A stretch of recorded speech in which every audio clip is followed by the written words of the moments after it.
Hello everyone, Plasma Dragon 15 here with the Wi-Fi Battle against Grope. His name is maaaddenman on YouTube, so please check him out. He's a cool guy, and he does some pretty good videos. So I lead off with Celebi. I know the taunt is obvious because it's the lead Aerodactyl, so I just go straight for the Leaf Storm. And he's probably going to switch. Oh wait, he actually sets up his own Stealth Rocks, which I really don't care about because I believe I have a Rapid Spinner on this team. I think. I'm not sure, I don't remember this team at all. But, he switches, he goes into Snorlax. My Leaf Storm does jack all because I'm at -4 when I used it on him. So I pretty much have to switch. I could have set up my own Stealth Rocks, but I didn't feel like it at the time. So I would go into Steelix, and he Body Slams, that doesn't do any damage, that does more than it should because this is actually a max special defense Steelix, so...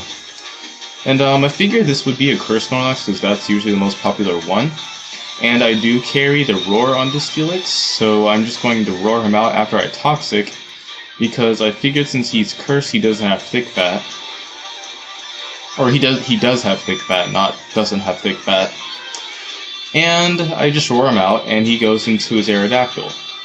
And he just leaves it in as Death Fodder, I believe. He just taunts me to not like set up Stealth Rocks or Roar or anything, which I don't even have Stealth Rocks, so I just finish him off with a Heavy Slam with a crit, because that obviously mattered.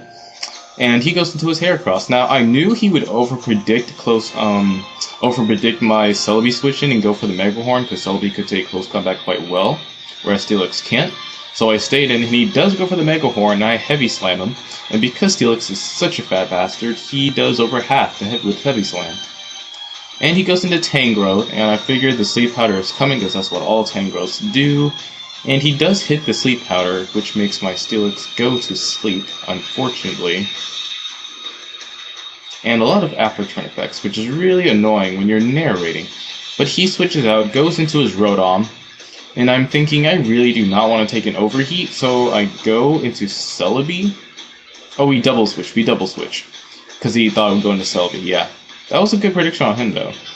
But I don't want to take an Overheat with Celebi, so I go into Arcanine, which he does predict and goes for the Thunderbolt, and which is pretty nice for him. And I go for the Extreme Speed to do some damage before I die. He finishes me off with a Thunderbolt, and right here I figure out that he is not Choice Scarf, he is actually a bulky Rotom.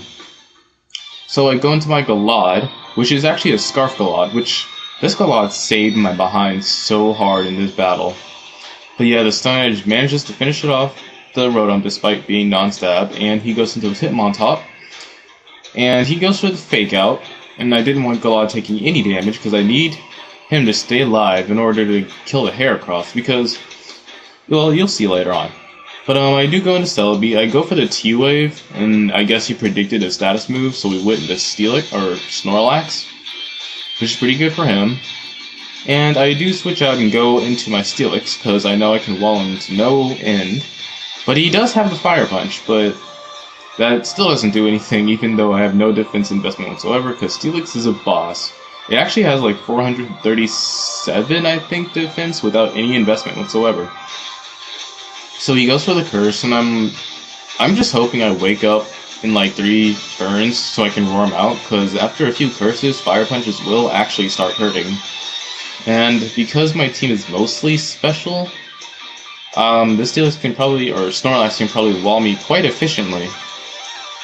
So I do wake up here, I go for the Roar, he loses all of his stat boost, and he goes into Tangrowth, and I'm like, god dang it, I just woke up. Do I really need to go back to sleep again? And he goes for Sleep Powder, which is quite sad for me.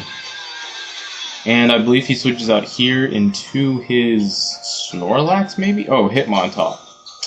I don't really remember this match that well, so... Yeah, we double switched again. I go into Galad, and I really don't want to take any sort of attack from the Hitmontop. Even though I do have Steadfast, I can't sweep his team because he has a Tangrowth, and Tangrowth is quite defensively bulky. So I go into Celebi, I set up my Stealth Rocks finally, like halfway through the game, or even later than that.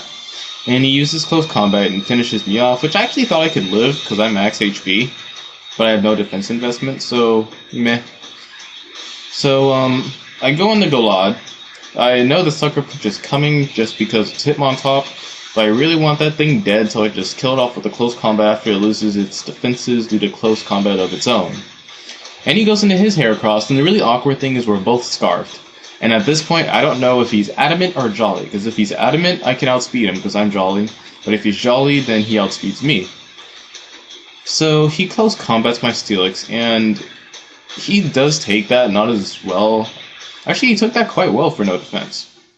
But yeah, he kind of dies this turn, and now that Steelix is gone, Snorlax may be a little harder to take down, I'm not sure. So I go into Galad to scare him off with Shadow Sneak, and he goes into Snorlax to be immune to Shadow Sneak. Like, I think he said it was a misclick, he meant to go into Tangrowth. But Snorlax was immune to Shadow Sneak, I mean, I really don't know. Because Tangrowth probably could have been 3-hit KO'd by a close combat, not 2-hit KO'd. So if he went into Tangrowth, that probably would have been a better option, but he said he misclicked and went into Steelix, so... I mean, that kind of does suck, because Snorlax got butt raped by close combat. So I go into Jolteon to take on this Tangrowth, and he just goes for Leech Seed. And Shadow Ball does look like to be a 2-hit KO, although it's not because he has Leech Seed, and he kills me off with Earthquake anyway. And I never see Earthquake on Tangrowth, like I really didn't expect that. Although, even if you Power Whip, that would have killed me. So I go into Kingdra because it's a mixed Rain Dance Kingdra with Draco Meteor, and I know Draco Meteor will pretty much 1-hit KO this Tangrowth, no matter what. And he goes into his Heracross, and he goes for close combat. Now, I know Kingdra has decent bulk because of its base stats, and I actually thought I could live, but he kills me off with close combat. So, it comes down to who's faster, because this is both our last Pokemon, and it turns out he's Adamant Scarfed, so I managed to outspeed Galad, and that is the game. Really close game. Came down to the last in the red health, so see you guys later.